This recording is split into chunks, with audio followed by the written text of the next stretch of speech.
Good evening. कैसे हैं आप सभी। आज हम हरियाणा में पीजीटी की जो वैकेंसी आई हैं उनके बारे में बात करेंगे। हरियाणा में पीजीटी की 3863 वैकेंसी आ गई हैं, जिनका पोस्ट कोड है 32/2022। और जिनको जो है फॉर्म फिल करने की जो डेट है भाई वो है 21 नवंबर 2022 से फॉर्म फिल करने शुरू हो जाएंगे और 12 दिसंबर तक ये जो है ना आप फॉर्म फिल कर सकते हैं। और ये जो है इन्होंने ये इसकी साइट है और यहाँ पे जाके आपको अपनी सारी डिटेल फिल करनी है।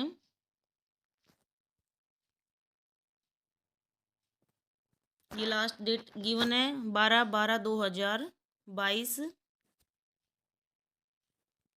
ये 12 तारीख को 11:55 तक आप जो है ना पीएम पे आप फिल कर सकते हैं। ये टाइम भी दे दिया है।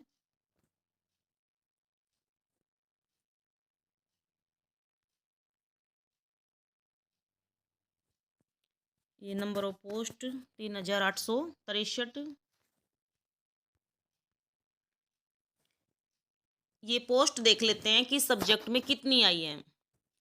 कॉमर्स की आई हुई है टोटल पोस्ट 180। इसमें जर्नल की हैं 99 पोस्ट। कंप्यूटर साइंस में आई हैं 1633 पोस्ट हैं टोटल, और 898 जो हैं इसमें जर्नल की पोस्ट हैं। फाइन आर्ट्स में 580 टोटल पोस्ट हैं। हिस्ट्री में जो है 220 है टोटल पोस्ट। मैथ्स में जो है 250 हैं। म्यूजिक में 80 हैं। फिजिकल एजुकेशन में 680। पॉलिटिकल साइंस में जो है 240 हैं। और ये टोटल जो हैं 3863 पोस्ट आई हैं पीजीटी की। डेट ऑफ एग्जाम जो है ये 2 और 3 वीक ऑफ फरवरी, अगले ही साल भी फरवरी में दूसरे तीसरे सप्ताह में ये एग्जाम होने की उम्मीद है। तो इसमें ये लगा लो 2 ही महीने हैं हमारे पास तैयारी के।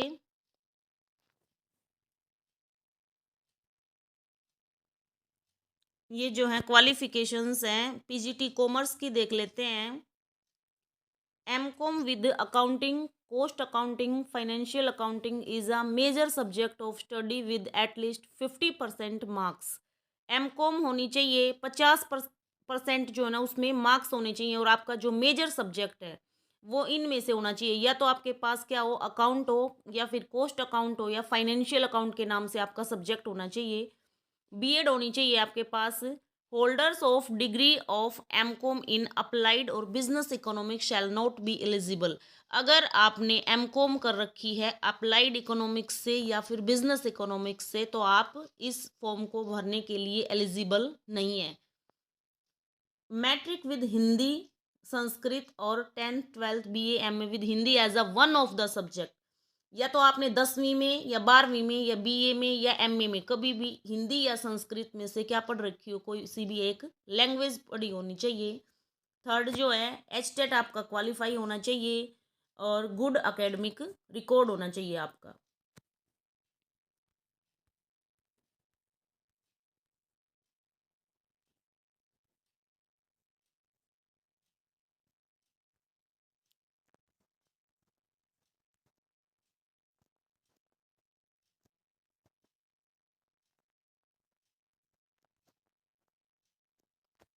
ये जो है रिलैक्सेशन की बात बोली गई है।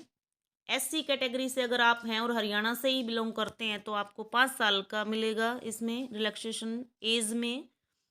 और बीसी अगर कैटेगरी है आप और हरियाणा से ही हैं तो भी 5 साल का है।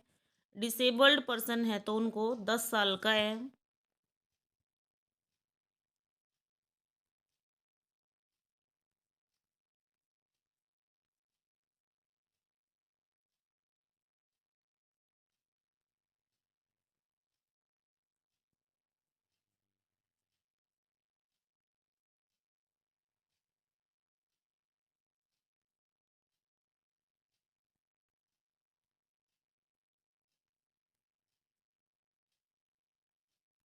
ये फीस देख लेते हैं। For male candidate of general category including dependent son of ex serviceman of Haryana, second है for male candidate of general and all reserved categories of other state. अगर आप हरियाणा से हैं और आप जनरल कैटेगरी में आते हैं तो आपको 1,000 रुपये फीस लगेगी आपकी। और अगर आप हरियाणा के बाहर के हैं और मेल हैं, चाहे आप कौन सी भी कैटेगरी से हैं, तो भी आपके कितने हैं, 1,000 रुपये फीस है। सेकंड है फीमेल के लिए for all female candidate of general category including female dependent of ESM of Haryana only for female candidate of general and all reserved. General category की सभी फीमेल की 250 हैं, चाहे आप हरियाणा से हैं चाहे आप बाहर से हैं।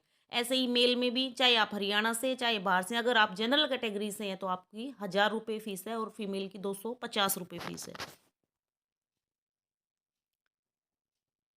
ये है जो SC BC ABC B ESM category से है और हरियाणा ओनली है, ये मेल या फीमेल, तो आपको 250 रुपये फीस लगेगी आपकी इसमें। और अगर आप EWS से हैं तो भी आपकी 250 है, लेकिन आप कहाँ से बिलोंग करते होने चाहिए, हरियाणा से। और अगर 40% क्या है, डिसेबिलिटी है आपकी, तो आपकी 0 लगेगी भाई फीस, नील।